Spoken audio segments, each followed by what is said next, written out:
Hi guys, if you want Paramount Plus on your Roku TV but you don't know how you can sign in, this guide is going to help you.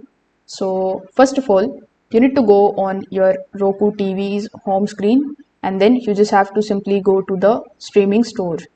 Now when you are inside the streaming store, you just have to simply search for Paramount Plus.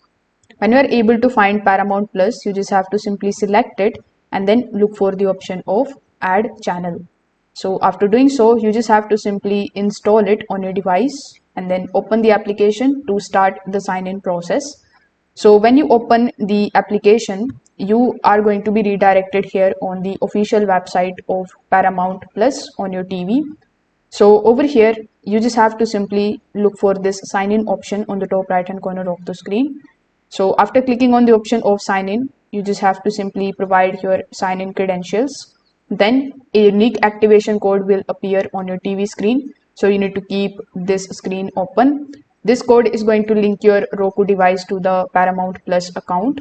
On your phone or on your computer, you just have to go to the official Paramount Plus activation page, then sign in to your account and enter the code that will be shown on your TV.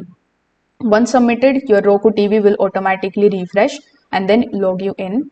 You can also choose sign in on my TV and then you can enter your email address and password using the remote. And this works, but typing is slower as compared to the web activation. So that's how you can do it. Thank you.